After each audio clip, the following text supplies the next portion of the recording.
آج ہم بات کرنے جا رہے ہیں اس خبر کے بارے میں جس نے پورے امریکہ میں ہلچل مچا دی ہے۔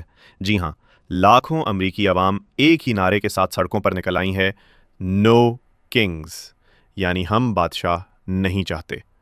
یہ جملہ اس وقت امریکہ کے سب سے بڑے عوامی احتجاج کا نعرہ بن چکا ہے۔ گزشتہ دنوں 18 اکتوبر 2025 کو امریکہ کی تقریباً تمام ریاستوں میں 2500 سے زائد مظاہرے ہوئے، جن میں اندازاً 70 لاکھ سے زیادہ افراد نے شرکت کی۔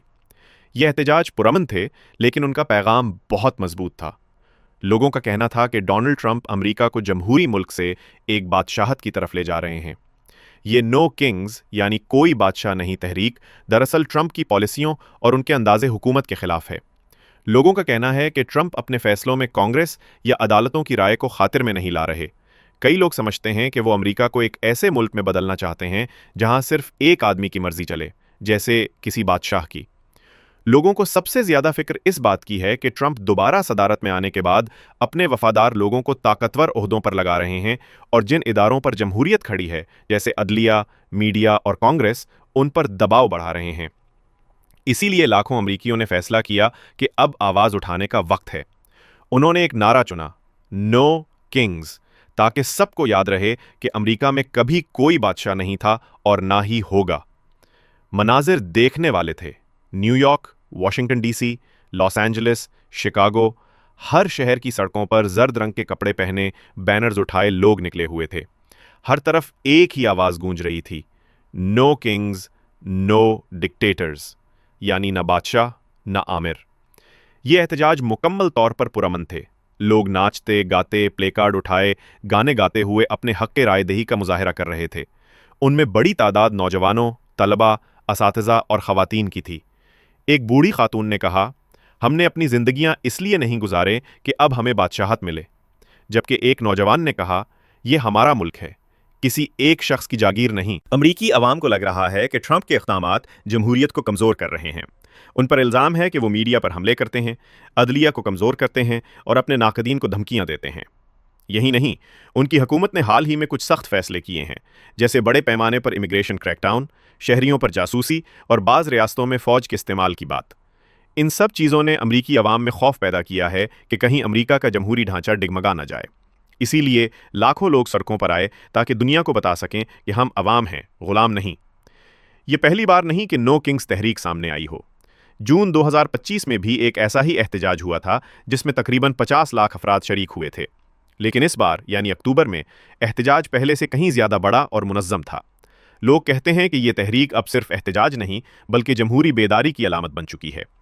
دلچسپ بات یہ ہے کہ یہ تمام احتجاج مکمل طور پر پرامن رہے۔ کسی بڑے تصادم یا نقصان کی خبر نہیں آئی۔ لوگوں نے یہ ثابت کیا کہ جمہوریت میں آواز اٹھانا ممکن ہے، تشدد کے بغیر بھی۔ جہاں عوام سڑکوں پر ہیں، وہیں وائٹ ہاؤس کی جانب سے خاموشی اختیار کی جا رہی ہے۔ ٹرمپ نے ابھی تک ان مظاہروں پر براہ راست رد عمل نہیں دیا، البتہ کچھ قریبی رفقا نے ان مظاہرین کو مارکسسٹ اور بائیں بازو کے انتہا پسند کہہ کر تنقید کی ہے۔ اس کے باوجود عوام کا جوش کم نہیں ہوا، بلکہ لوگ کہتے ہیں اگر ضرورت پڑی تو ہم دوبارہ نکلیں گے۔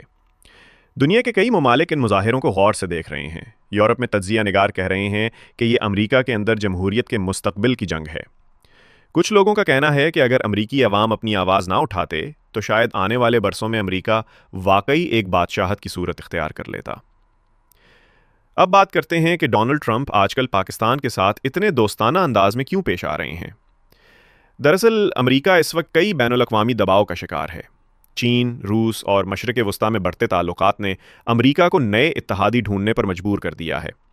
پاکستان اپنی جغرافیائی پوزیشن، نیوکلیئر طاقت اور افغانستان کے قریب ہونے کی وجہ سے ایک اسٹریٹجک حیثیت رکھتا ہے۔ ٹرمپ حکومت اس وقت مشرق وسطیٰ میں کشیدگی کم کرنے اور جنوبی ایشیا میں استحکام لانے کی کوشش کر رہی ہے۔ اسی لیے وہ پاکستان کے ساتھ تعلقات بہتر بنانے میں دلچسپی دکھا رہے ہیں۔ ٹرمپ کے مشیروں کا ماننا ہے کہ پاکستان کے ساتھ تعاون بڑھانے سے امریکہ کو چین اور روس کے بڑھتے اثر و رسوخ کا توازن قائم کرنے میں مدد مل سکتی ہے۔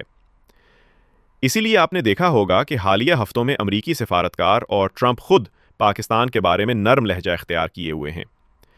یہ تبدیلی صرف جذباتی نہیں بلکہ مکمل حکمت عملی کے تحت ہے تاکہ امریکہ ایک نئے عالمی توازن میں پاکستان کو اپنے ساتھ رکھ سکے۔ دوستو، امریکہ میں نو کنگز تحریک ہمیں ایک بڑی بات سمجھاتی ہے کہ چاہے دنیا کا کتنا ہی طاقتور ملک کیوں نہ ہو، اگر عوام اپنی آزادی اور جمہوریت کے لیے کھڑے ہو جائیں تو کسی بھی رہنما کو بادشاہ بننے سے روکا جا سکتا ہے۔ اور یہی وقت بتائے گا کہ امریکہ اپنی جمہوریت کو بچا پاتا ہے یا نہیں۔ جبکہ دوسری طرف ٹرمپ کی پاکستان کے ساتھ دوستی ایک نیا عالمی باب کھول سکتی ہے، جہاں پرانی دشمنیاں ختم ہو کر نئے تعلقات کی بنیاد رکھی جا سکتی ہے۔ اگر آپ کو یہ ویڈیو معلوماتی لگی ہو تو لائک کریں، سبسکرائب کریں اور کامنٹس میں ضرور بتائیں کیا آپ سمجھتے ہیں کہ ٹرمپ واقعی بادشاہ بننے کی کوشش کر رہے ہیں، اور پاکستان کے ساتھ ان کی دوستی کیا یہ سچی ہے یا ایک سیاسی چال؟